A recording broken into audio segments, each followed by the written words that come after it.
Saya Anggita Safitri, NIM 2420104 akan mencoba menjelaskan soal mengenai setengah putaran pengganti kuis. Yang pertama, diketahui titik ABP tak segaris dan berbeda. Maka kita lukiskan yang pertama titik SAP. Kita bikin sebuah garis, lalu tentukan titik P-nya di sini terhadap A, yaitu titik A-nya di sini. Maka titik SAP-nya yaitu dari titik P ke A ini kita tarik garis sepanjang titik P ke A juga, maka dibentuklah titik di sininya yaitu SAP. Lalu untuk SB R sama dengan P, maka kita tarik sebuah garis dan tentukan titik P-nya misal di sini. Lalu terhadap B kita tentukan titik B-nya di sini. Lalu untuk titik R-nya yaitu sepanjang dari PB yaitu R-nya di sini. Selanjutnya untuk SASBP, pertama kita buat sebuah garis, tentukan titik P-nya di sini, lalu titik B-nya di sini. Lalu untuk SBP-nya yaitu sepanjang garis PB ini, maka dibentuklah sini titik BP SBP. Lalu dari titik SBP ini terbentuklah titik A sepanjang garis dari B ke SBP yaitu di sini, dan dari titik SBP ke A terbentuklah sebuah garis dengan titik SASBP. Untuk D-nya yaitu SBSAP, kita buat sebuah garis lalu tentukan titik A-nya di sini, titik P-nya di sini. Lalu untuk titik SAP-nya yaitu dari titik P ke A itu ditarik garis sepanjang itu juga, maka dibentuklah titik SAP.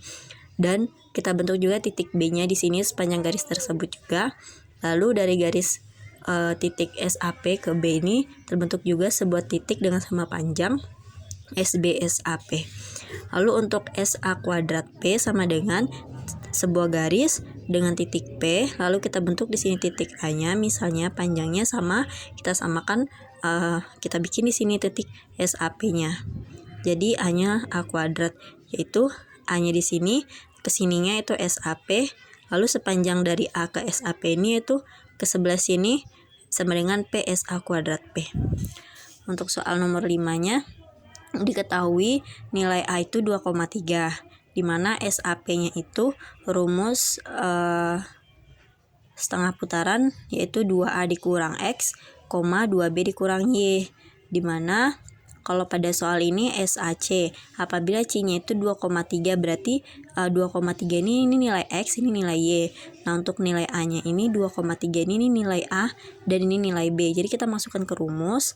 Ini rumusnya SAC sama dengan 2A berarti 2 dikali 2 dikurang 2, 2 dikali 3 dikurang 3. Maka 4 dikurang 2, 6 dikurang 3 sama dengan 2,3. Untuk B-nya yaitu SAD, dimana nilai D itu X-nya itu min 2 dan Y-nya itu 7. Masukkan ke rumus ini. 2 dikali A-nya 2 dikurang X-nya itu min 2, 2 dikali B-nya itu 3 dikurang X-nya yaitu Y-nya yaitu 7. Maka hasilnya 6, min 1. Begitu juga dengan C. Menggunakan rumus yang sama kita masukkan nilainya, maka dihasilkan 0,7. Dan untuk D-nya yaitu nilai P-nya itu X, Y. Maka kita masukkan 2 A-nya itu A-nya 2 kali 2, X-nya yaitu X, 2 kali 3 dikurang Y-nya itu tetap Y aja. Maka 2 kali 2 4 dikurang S, 2 kali 3 6 dikurang Y. Maka ini hasilnya untuk SAP, dimana nilai P-nya itu titik X-nya itu X, titik Y itu Y. Jadi 4 dikurang X, 6 dikurang Y.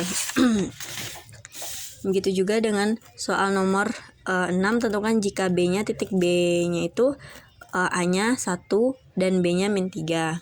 Nah, di sini nilai X-nya itu untuk SBD-nya itu X-nya min 3, Y-nya 4. Masukkan ke rumus yang tadi, 2A, 2 dikali A dikurang X, 2 dikali B dikurang Y. Maka 5, min 10 sampai dengan yang poin B juga seperti itu. Kita masukkan nilainya, menghasilkan nilai E-nya. Nah, kalau misalnya untuk yang B-nya apabila SB dimana nilai X-nya min 2 dan nilai Y-nya 5. Untuk E-nya X, Y. Maka kita pisah 2 dikali A dikali 1 dikurang X sama dengan min 2. Dari sini min 2-nya, lalu 2 dikurang X sama dengan min 2, min X sama dengan min 4, X sama dengan 4. Seperti itu juga untuk Y-nya, maka E-nya 4, min 11. Begitu juga dengan SBP apabila P, X, Y, maka kita masukkan ke rumus 2 dikali A, A-nya 1, kan B-nya min 3, X-nya X, Y-nya Y. Maka hasilnya 2 dikurang X sama min 6 dikurang Y. Untuk persamaan garis-garisnya, untuk SB, MG, MH sama dengan SBB-nya sama dengan B menurut definisi, dan MG, MH-nya B sama dengan MG, B sama dengan B. Diperoleh SBB, MG, MH, B. SB-nya sama dengan MG, MH.